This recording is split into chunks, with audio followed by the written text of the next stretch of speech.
दानापुर व्यवहार न्यायालय में कैदी की हुई हत्या की घटना ने एक तरफ जहां कोर्ट की सुरक्षा पर एक बार फिर से बड़ा सवाल खड़ा कर दिया, वहीं अब दूसरी तरफ बिहार पुलिस मुख्यालय, पटना उच्च न्यायालय समेत सभी जिलों के व्यवहार न्यायालयों की सुरक्षा को और सख्त करने जा रही है।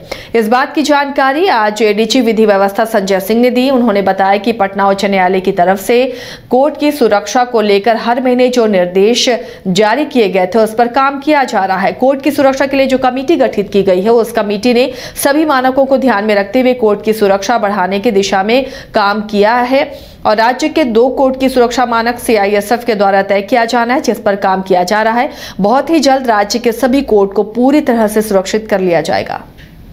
कोर्ट कैंपस की सुरक्षा के संबंध में जो मुख्यालय स्तर से कार्रवाई की जा रही है उसके बारे में आप लोग के माध्यम से जानकारी देना चाहेंगे।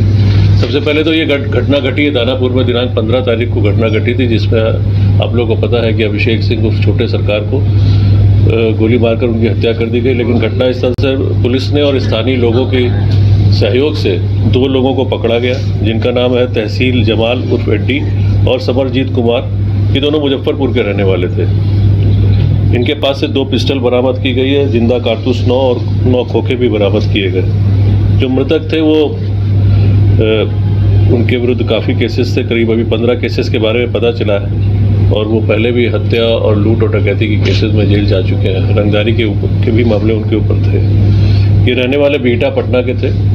अब तक जो छानबीन हुई और जो बयान इन दोनों से लिया गया है तहसील और समरजीत कुमार से, उन्होंने बताया है कि अन्य 5-6 लोगों के नाम उन्होंने बताया है कि जिनके चलते उन्होंने उनके सहयोग से ये मर्डर किया है।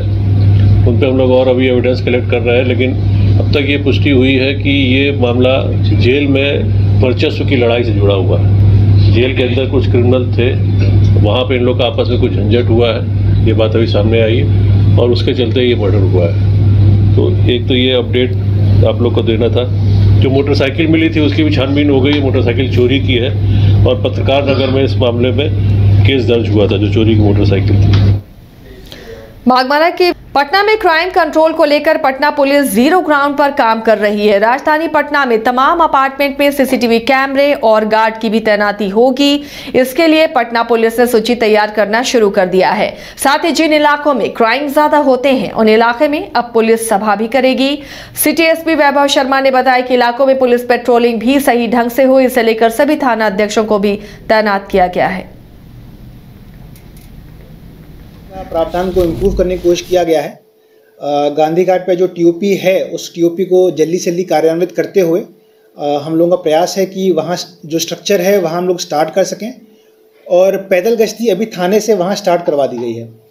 तो हम लोगों ने जो भी पर्टिकुलर थाने का क्राइम का फिगर है उसको रीड करते हुए जहाँ जहाँ क्राइम ज़्यादा हुआ है, चाहे वो स्नैचिंग हो, चाहे वो वाहन चोरी हो, चाहे वो गृह भेदन हो, उसका उस समय के हिसाब से वहाँ पर अलग अलग तरीके से पेट्रोलिंग को भी मॉडिफाई किया गया है।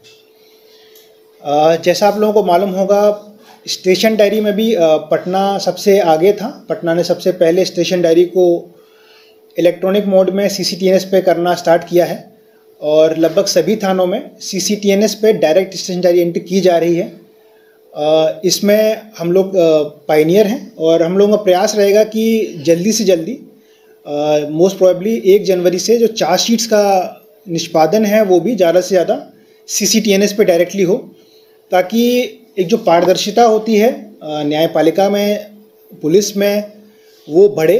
लोगों को जो भी डेटा वगैरह है वो इजीली उपलब्ध हो और जो भी डार्क जोन्स रह जाते हैं, जो भी ऐसी चीज़ रहती है जिसमें ये मालूम नहीं पड़ता कि इन्वेस्टिगेशन कहाँ बाधित हो रही है, किस केस में चार्जशीट हुआ, किस में नहीं हुआ, कहीं स्टेशन डायरी रुकी हुई है, वो सब चीज़ें रियल टाइम में मॉनिटर हो सकें और उसमें ज़रूरत पड़ने पे हम